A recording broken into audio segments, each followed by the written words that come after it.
और ऐसा देखने में आया कि इस शहर के अंदर जो भी सत्ताधारी पार्टी जो है यहाँ की, उसके खिलाफ अगर कोई कुछ बोलता है, अगर सच बोलता है तो उसके खिलाफ मतलब झूठे एफआईआर दर्ज कराए जाते हैं, उसे तड़ी पार कर दिया जाता है। क्या आपको तड़ी पार होने से डर नहीं लगता? देखो, तड़ी पार हो गया किसी का, हम बता अभी आपने छेड़ दिए। मैंने सत्ताधारी के 4 नगर सेवक को हाई कोर्ट सुप्रीम कोर्ट से रद्द किया। मेरे ऊपर इन्होंने, मेरे पास सबूत, आज तो आप बोले थे मैं बोल, मेरे पास रिकॉर्डिंग है। जिस वक्त मेरे ऊपर जानलेवा मेरे बच्चे के ऊपर हुआ था ग्रीन पार्क में, यही नेता फोन करके बोल रहे थे पवार को, अरे इसके ऊपर FIR 307 लगाओ, इसको जेल भेजो। आपको पता नहीं है उसमें न्यूज वाले ने भी टिप्पणी कैसे किए थे, अरे मर गए 4 लोगों को गोली लग गई। मुझे मरने का गम नहीं है। उस बार मुझे जो टारगेट करके किया था उससे बड़ी मुसीबत नहीं आएगी। अल्लाह काटने वाला है।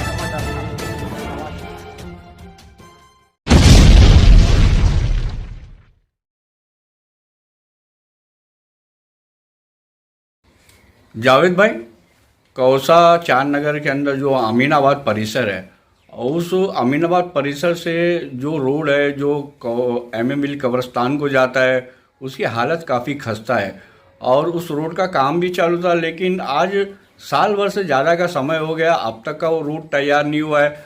बारिश के दिनों में लोगों को काफ़ी परेशानियां उठानी पड़ती है, जगह जगह गड्ढे भर गए और उसमें पानी जमा हो गया है।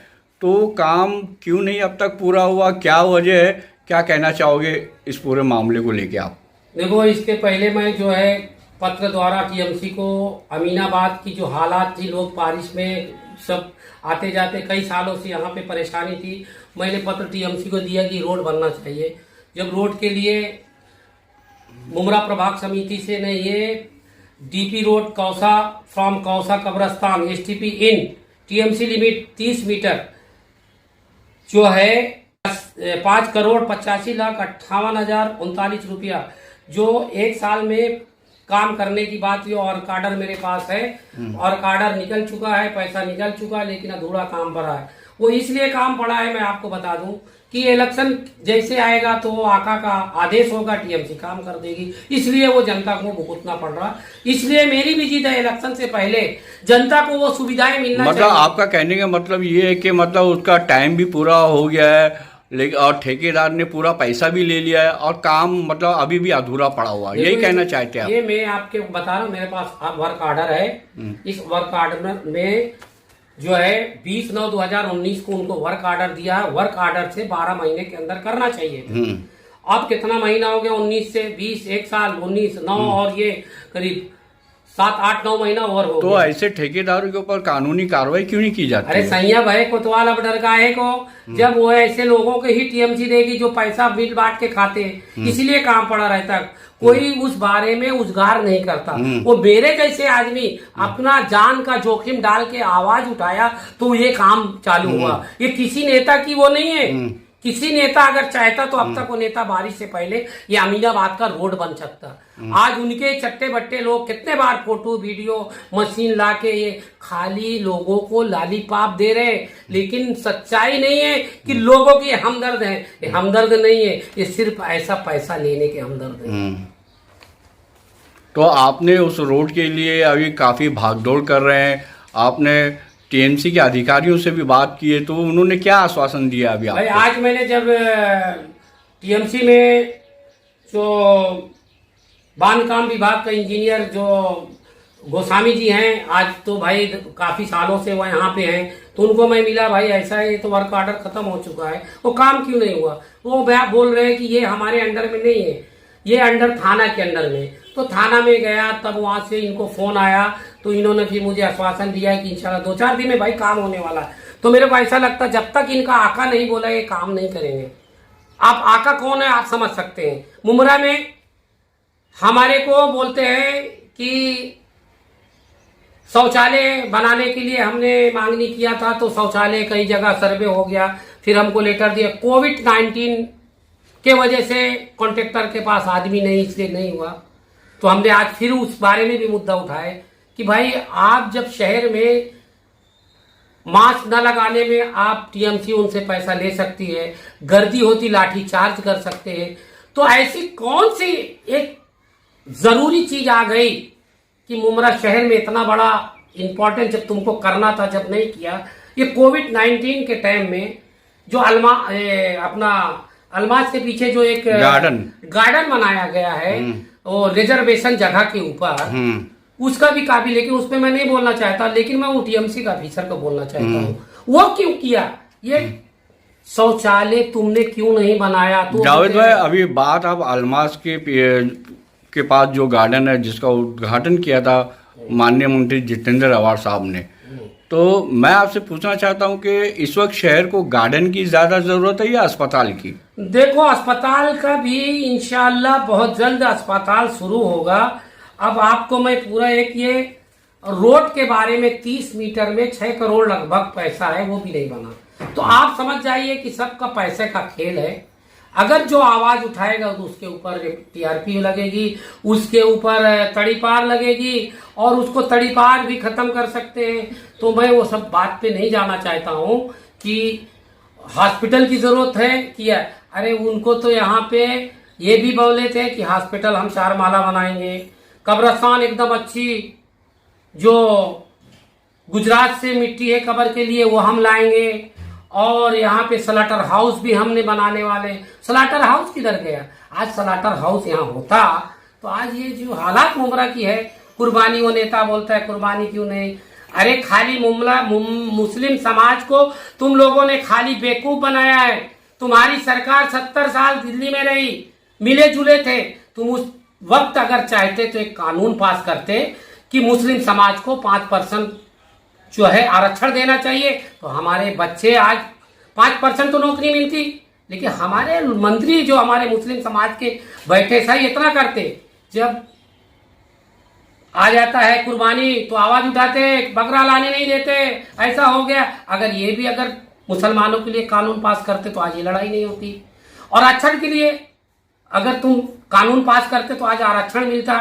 लेकिन ये हमदर्दी है। वो नेताओं को मैं बताना चाहता हूं कि जब जब रमजान का महीना आया, बड़े बड़े लीडर मुस्लिम और हमारे हिंदू समाज के लीडर बड़े बड़े, मैं नाम नहीं लेता, लेना तो बहुत कुछ चाहता था लेकिन नाम नहीं लेके वो, तो ये बड़े बड़े एक आपने रोजा आफ्तारी की दावत रखते हैं, टोपी लगा के पहुंचते हैं, अरे मुसलमानों हम तुम्हारे हमदर्द हैं। लेकिन मुसलमानों को न कुर्बानी, न क्लस्टर डेवलपमेंट, न वहाँ कुर्बानी का एक कोई अच्छा जो है यहाँ शहर में एक जो क्या बोलते हैं सलाटर हाउस नहीं दे सकते। मुसलमान को सिर्फ यूज करना जानते हैं। आज एक छोटा से मुमरा शहर में आपको मैं बताना चाहता हूँ, यहाँ वही हाल चल रहा है। मेरे को वोट दो, मैं तुम्हारे को क्लस्टर दूंगा। मुझे वोट दो, मैं तुम्हारे को तुम मुझे वोट दो, मैं तुमको क्लस्टर डेवलप दूंगा।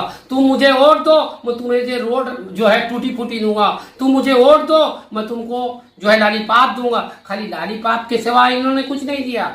अगर ये निकाला गया है, मेरे पास है, ये सरकार का पैसा है। ये डीपी रोड किसका है? ये किसी का निधि नहीं है। अभी ये खड़े होके हमने बनाए, अभी जिसी को बेचारे को मालूम नहीं है वो तो बोलेगा इन्होंने बनाए। तो लोगों को गुमराह करके अपना एक पार्टी चला रहे हैं और पार्टी चला के ये लोगों को गुमराह करके अपना जेब भरते हैं। जावेद भाई, मुमरा कौसा शहर में देखा जाए तो धोखादायक और अति धोखादायक जो इमारतें हैं उनकी जो संख्या है वो 1400 से अधिक है। और ऐसा देखने में आता है कि जब भी बारिश का समय आता है तो टीएमसी ऐसी इमारतों को खाली करा देती जो अति धोखादायक होती है। तो मेरा आपसे सवाल है कि टीएमसी बारिश में ही क्यों खाली कराती है ऐसी इमारतें? जब बारिश के पहले क्यों नहीं ऐसे लोगों को, मतलब जो इमारतें धोखादायक होती है तब खाली कराना चाहिए, बारिश के मौसम में क्यों खाली कराया जाता है? धोखा मैं आपको बताना चाहता हूँ, 15 साल इस वार्ड में किसके नगर सेवक थे? राष्ट्रवादी के थे। कौन मंत्री अभी बने मंत्री? आमदार कौन था? हमारे लाडले जितेंद्र अवाड़ साहब। लेकिन यहाँ पे जो काम हुआ है और जो काम हुए हैं सब मिली भगत है। आपको बताना चाहे तो टीएमसी का मतलब है उल्टी पार्टी, म्युनिसिपालिटी उल्टी पार्टी। ये कुछ भी कर सकते हैं, जनता को डरा के कुछ भी कर सकते हैं। अब मेरी यही प्रशासन महाराष्ट्र शासन से मैं पत्र लिखने वाला हूं। मुमरा के अंदर जो 2009 से 2021 तक बिल्डिंगें बनी हैं, जिनको और पानी लाइट दिया गया है, किसके वजह से दिया गया है और उनके ऊपर क्यों धोखादायक दिया गया है, वो एक दबाव से दबा है। अगर कोई मेरे जैसे आदमी आवाज उठाता सच्चाई तो मेरे बिल्डिंग का काम करेंगे, अगर मेरी बिल्डिंग बन रही होगी, या मेरे और भी जो काम होंगे उसके पीछे लगेंगे, या मेरे को जान से मरवा देंगे। ये अपनी पार्टी बनाने के लिए, चलाने के लिए, सत्ता में रहने के लिए कुछ भी कर सकते हैं। तो इसके लिए मैं सत्ता का छोड़ दो, मैं किसी पार्टी का नाम नहीं, मैं महाराष्ट्र शासन से गुहार लगाऊंगा। मुमरा के अंदर जितनी भी बिल्डिंगें हैं धोखादायक, उनको इंजीनियर अपॉइंटमेंट करके उन बिल्डिंगों को काम कराया जाए और उन गरीबों को बगैर पैसे के काम करके ऑडिट करके देना चाहिए। लोगों को जान बचाना चाहिए। ये नहीं कुआं भी तुम ही खोदो और पानी भी उसमें से तुम निकालो और बोलते कुआं सूख गया। तो ऐसा काम जो कर रहे हो ऐसा नहीं करना चाहिए। इसके लिए हमको बहुत लड़ाई लड़ना पड़ेगा। जावेद भाई, एक सवाल मैं और आपसे पूछना चाहूँगा आखिर में कि इन दिनों मुमरा कौसा शहर की जो कानून व्यवस्था है वो काफ़ी चरमराई हुई है। ऐसा देखने में आ रहा है, ऐसी कई वारदातें हुई हैं कि छोटी छोटी बातों को लेके लोग एक दूसरे के ऊपर जानलेवा हमला कर रहे हैं।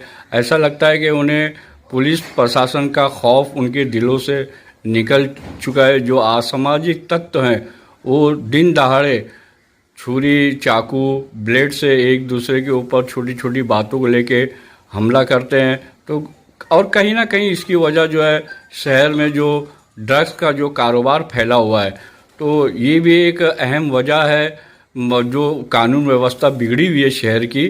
तो क्या कहना चाहोगे जो आजकल जो शहर का जो माहौल है और जो कानून व्यवस्था है जो चरमराई हुई है, उसको लेके आप क्या कहना चाहेंगे? सही बात आपने बोले मोइन भाई, लेकिन मैं ये बताना चाहता हूँ जैसे जैसे चुनाव आता है ये बातें क्यों उठती। इसके पहले लोगों ने क्यों नहीं उठाया? इसके पहले लोगों ने बहुत से आवाज उठाए। क्या हुआ? किसी की जान गई, किसी का वो हुआ, किसी का मर्डर हुआ। बाद में पुलिस ने उनको जो है पुलिस बंदोबस्त दे के घूमते थे। क्या हुआ? नथिंग, कुछ भी नहीं हुआ। तो मैं मुद्दे की बात करता हूं। अगर ये हमारे शहर से प्रशासन का काम अच्छा ना हो, उसके ऊपर हमको ध्यान देना चाहिए उस राजनेताओं को। मैं आज ध्यान दिला रहा हूं कि मुमरा शहर और दीवा शहर दोनों मिला हुआ है। मुमरा में एक ही चौकी है, मुमरा पुलिस चौकी, ठीक है। आज जब वो कौसा था 5 लाख की आबादी में यही लोग थे। आज कम से कम 12 से 14 लाख आबादी हो गई है और सब बाहर के लोग यहाँ आ गए हैं और सब आकाओं ने सबको बना के रखा है। इलेक्शन के एक टीम तैयार की है। तो जैसे जैसे इलेक्शन आता है तो अपनी टीआरपी बनाने के लिए संस्थाओं और बड़े बड़े, अब मैं नाम लूंगा तो फिर बहुत मजा नहीं आएगा, बड़े बड़े आप समझ जाइए, तो उनको लेकर ये इनका माहौल तैयार करने की एक प्रक्रिया चालू है। लेकिन मैं उन राजनेताओं को बताना चाहता हूं कि मुमरा में आपको पता है कि जो गश्त करने की पुलिस की एक ही गाड़ी है और वो गाड़ी से हमारे शहर के अंदरों जो रोड है पुलिस कैसे गश्त करेगा? वहां पे लोग पीते हैं, खाते हैं, कोई बोलने वाला नहीं है। एक ही गाड़ी है दीवा में, तो एक गाड़ी से कैसे? मैं तो सबसे पहले प्रशासन को, होम डिपार्टमेंट को इस न्यूज के माध्यम से बताना चाहता हूं, पहले हमारे मुमरा पुलिस स्टेशन में गश्त करने के पुलिस के लिए 2-4 गाड़ियां होना चाहिए, ताकि पुलिस भी हर गली में जाए और 10 बजे के बाद अगर कहीं कोई गलत काम करता है तो उसके रोक लगाए। लेकिन ऐसा नहीं हो पा रहा है। जब कहीं मर्डर हो जाता है, जब कहीं कोई वारदात हो जाती है, जब पुलिस पहुंचती, गाड़ी है कि नहीं है, गाड़ी है कि नहीं है, बेचारे वो पुलिस वाले भागते हैं तो वहां पहुंचते। तो सबसे पहले हमारी जो कानून व्यवस्था की है, जो सिस्टम है, वो हमारे राजनेताओं को करना चाहिए, होम डिपार्ट को करना चाहिए। इसके लिए मैंने होम डिपार्ट को पत्र दिया, मुख्यमंत्री को पत्र दिया, राज्यपाल को दिया। हमारे शहर को अगर बचाना है तो आप लोग मुमरा शहर का पुलिस में जो भी सुविधाएं वो भी देना चाहिए। फिर उसके ऊपर हम टिप्पणी करेंगे कि हमारा प्रशासन चरमराया हुआ है। तो आज ये जमाने का काम है। तो जो लोग जो यहाँ पे बता रहे हैं कि यहाँ पे मार धाड़ हो रही है और यहाँ पे, तो एक कहावत है, लगी है भूख तो ईमान डगमगाता है, भरा है पेट तो जगमगाता है, भरा है पेट तो संसार जगमगाता है। तो ये जो कहावत हमारे पूर्वज लोगों ने कह के गए, सही बात है। तो आज जो गरीबी मुफलिसी, देखो गरीबों के घर में ज्यादा लड़ाई है, बीवी माँ का, देवर का झगड़े रोज पुलिस स्टेशन में मैं देखता हूँ, रोज ये हो रहा है। लेकिन हमारे वो मुस्लिम समाज के ठेकेदार किधर गए? हमारी बहन बेटियों के लिए जो ये इतनी बातें करते हैं, तो इसके तुम जब समाज में तुम खुद इसको सॉल्व करो। पुलिस स्टेशन में क्यों हमारी बहन बेटियां जा रही हैं? रात दिन देखो बहन बेटियां, तो यही है कि आदमी ने मारा, उसने ऐसा किया, वैसे कि बस यही काम चालू रहता है। तो इसके ऊपर हम सब लोगों को, मुमरा शहर के लोगों को, चाहे कोई वो पार्टी का आदमी हो, सच्चाई के साथ काम करना चाहिए, तभी हमारा शहर सुधर सकता है। अगर हम खाली पैसा कमाने के लिए राजनीति करते हैं तो दुनिया को दिखता है कौन बिकता है और कौन जो नहीं बिकता है। वो समाज को हम आज 15 साल से इस वार्ड में रह के और जनता की सेवा करते रहे और करते रहेंगे। तो इन्हीं जो सत्ताधारी के लोगों ने, क्या उनको पता नहीं था? 4-4, 5-5 बार ऐसे लोगों को टिकट दिए जो हमारे समाज को, पूरे एरिया को चरमरा दिया, पूरा खत्म कर दिया। आज फिर वही बात यहाँ चालू है। तो जनता समझ चुकी है। अब जो कैंडिडेट हर वार्ड से होगा, वो चाहे कोई पार्टी का हो, वो इंशाल्लाह नौजवान काम करने वालों को जनता वोट देगी। ये मैं अंदर की बात आपको बताना चाहता हूँ, जब ही हमारा शहर ये सुधर सकता है।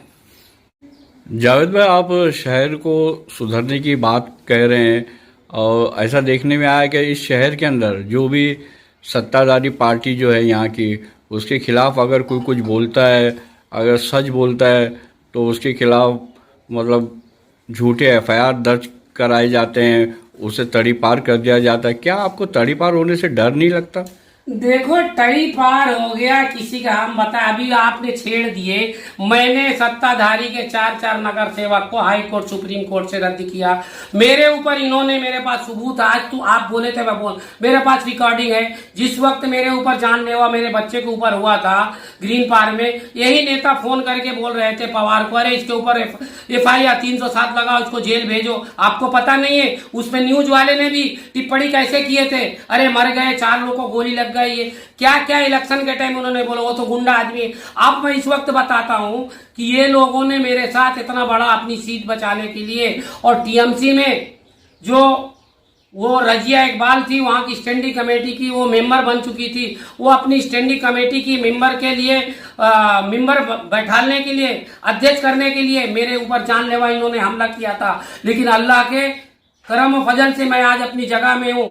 हमें डर नहीं है। और इसी बात में आपको बताऊं कि मेरे ऊपर इतना बड़ा तंज हुआ, मैं सिर्फ अल्लाह से डरता हूं। जिस वक्त ये आमदार का इलेक्शन हुआ था, उस वक्त 4 दिन पहले मेरे बेटे का एक्सीडेंट कराया गया। मैं अभी तक नहीं बोला हूं, आने वाले दिन में मैं खुलासा करूंगा आपकी न्यूज के माध्यम से। किसी के माई की लाल है, आके मुझे उसको बता दे। आपको मैं बता दूं कि जब मेरे बेटे को एक्सीडेंट हुआ तो लेके गए कालशेखर, जो ये सत्ताधारी कालशेखर के पहले कोविड के टाइम जो ये हिमायती बन रहे थे, मेरे बेटे को जब वहां लेके गए 3 घंटा तक उसको जो है कोई ट्रीटमेंट नहीं हुआ। और जिसके पैर में लगा था चोट, उसको लेके चले गए, वहां एम्बुलेंस नहीं था। जब मैंने वहां पहुंचा, देखा हालात, तो बच्चे को लेके गए KT केयर में रात को 11 बजे। तब वहां जाके मैं उसका हुआ तो बच्चा ऑफ हो गया कि उसके पास सिर्फ 200 ml उसके खून बचा था, सारा वो अस्पताल में निकल गया, लेकिन इलाज नहीं किया। उसके बाद तीसरे दिन मैंने बंबई में एक न्यूज चैनल के वहां पे आधार से मैंने उसके पे डिबेट में मुरार नाव में डिबेट किया बड़े बड़े नेताओं के बीच में। तुम इतने साल से जो मुमरा से बाईपास है, ये काम क्यों नहीं होगा? ये तो सब खत्म हो गया था, टेंडर भी ले लिए, पैसा भी नहीं। तो उस जाकर 26 कॉन्ट्रैक्टर को उन्होंने टर्मिनेट किया, और आज वो काम देखो कैसा हुआ है। वो हमारी देन है। हमारे बच्चों को गंवाया, लेकिन लोगों के लिए और न गंवाए, हमने लड़ाई लड़ते रहे। और कालशेखर अस्पताल से हमें एक आज लेटर मिला है कि हमारा डॉक्टर और नर्स के वजह से तुम्हारे बच्चे की जान गई है, इसलिए उस डॉक्टर को हम टर्मिनेट करते, उस नर्स को टर्मिनेट करते। इससे आपको सिद्ध होता है, खुलासा कर रही है हॉस्पिटल कि इनका बच्चा के पीछे मारने का साजिश है। इसके लिए इंशाल्लाह बहुत जल्द हाई कोर्ट से सारे लोगों के ऊपर नोटिस है, मुझे मरने का गम नहीं है। उस बार मुझे जो टारगेट करके किया था उससे बड़ी मुसीबत नहीं आएगी। वो अल्लाह काटने वाला है और मैं डरता नहीं हूँ, आवाज उठाता रहूंगा।